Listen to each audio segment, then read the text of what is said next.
कि एक तरफ हाई कोर्ट ने अब जिस तरह से सम्मन दिया था ईडी के अधिकारियों को झारखंड पुलिस की तरफ से, हाई कोर्ट ने उस पर रोक लगा दी है। हाई कोर्ट ने कह दिया है कि अब झारखंड पुलिस ईडी के अधिकारियों को नहीं बुला सकती है। हम आपको बता दें कि ईडी के अधिकारियों पर एक ST/SC उत्पीड़न एक्ट का केस दर्ज कराया गया था, जो हेमंत सोरेन की तरफ से कराया गया था। उनके उत्पीड़न का आरोप था और अब हाई कोर्ट ने पहले ही कहा था कि किसी तरह की कोई पीड़क कार्रवाई ईडी के अधिकारियों पर नहीं होगी। और अब जो समन कर बुला रही थी, हम एक दिन पहले इसी बात की चर्चा कर रहे थे नीरज, कि क्या समन करके जो बुलाया जा रहा है ईडी के वरिष्ठ अधिकारियों को रांची पुलिस की तरफ से, तो क्या इस पर भी हाई कोर्ट रोक लगा देगी? और वही हुआ। न्यूज बाइस्कोप यही बात कह रहा था और वही हुआ कि हाई कोर्ट ने इस पर रोक लगा दी है कि झारखंड पुलिस अब ईडी के अधिकारियों को नहीं बुला सकती है। बिल्कुल उदय, देखिए जो एडिशनल डायरेक्टर है कपिल राज, उन्होंने 14 मार्च को एक हस्तक्षेप याचिका दाखिल की थी, जो हमने कल बात की थी कि झारखंड हाईकोर्ट संभवतः जो है मामले पे रोक लगा सकती है। और ठीक वही हुआ।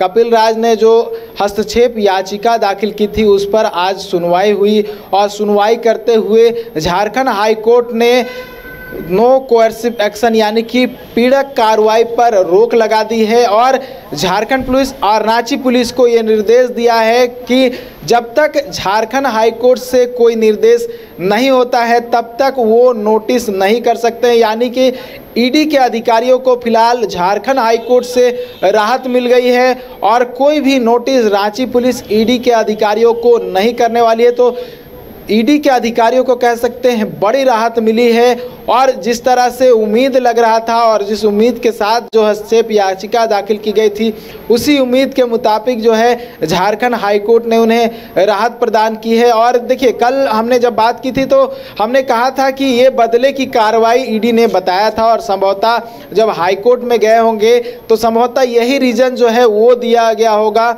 और देखिए 31 जनवरी को जब झारखंड के पूर्व मुख्यमंत्री हेमंत सोरेन से पूछताछ हो रही थी, ईडी के अधिकारी जब उनके आवास पर पहुंचकर जमीन घोटाले मामले में पूछताछ कर रही थी, उसी दौरान हेमंत सोरेन ने रांची के ST/SC थाना में मामला दर्ज कराया था और उसके तहत उन्होंने अपनी छवि धूमिल करने का आरोप लगाया था।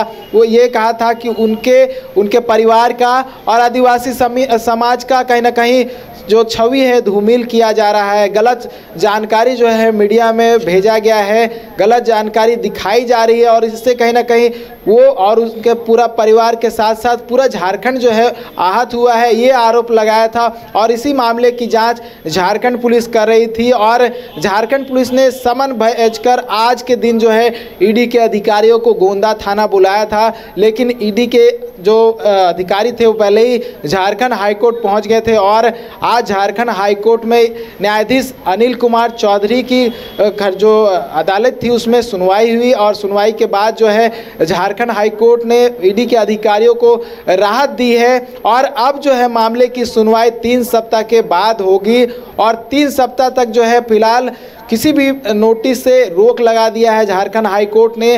और ईडी के अधिकारियों को जो है अभी कह सकते हैं एक तरह से राहत मिल चुकी है, लेकिन 3 सप्ताह के बाद क्या होगा ये देखने वाली बात होगी। क्या जो पीड़क कार्रवाई पर रोक लगाई गई है ये रोक बरकरार रहती है या फिर आगे आने वाला जो समय होगा 3 सप्ताह के बाद जो फिर से सुनवाई होगी उसमें कुछ और जो है अलग हम लोग को जो कह सकते हैं अलग देखने को मिल सकता है। क्या झारखंड हाईकोर्ट की तरफ से कोई अलग निर्देश जो है वो मिल सकता है या फिर ईडी के जो अधिकारी हैं जिस उम्मीद के साथ झारखंड हाईकोर्ट गए हुए हैं, क्या उस तरह का उम्मीद के हिसाब से जो है उनका झारखंड हाईकोर्ट से निर्देश आता है, ये देखने वाली बात होगी उदय। तो चलिए नीरज, इंतजार इस बात का रहेगा कि आगे इस पर क्या होता है, लेकिन तत्काल राहत की बात है ईडी के अधिकारियों के लिए कि झारखंड पुलिस अब उन्हें नहीं बुला सकती है 3 हफ्तों तक। फिलहाल तमाम जानकारी देने के लिए नीरज आपका बहुत बहुत धन्यवाद और हमारे साथ इतना ही। हमें दीजिए इजाजत और आप देखते रहिए न्यूज बाइस्कोप। नमस्कार।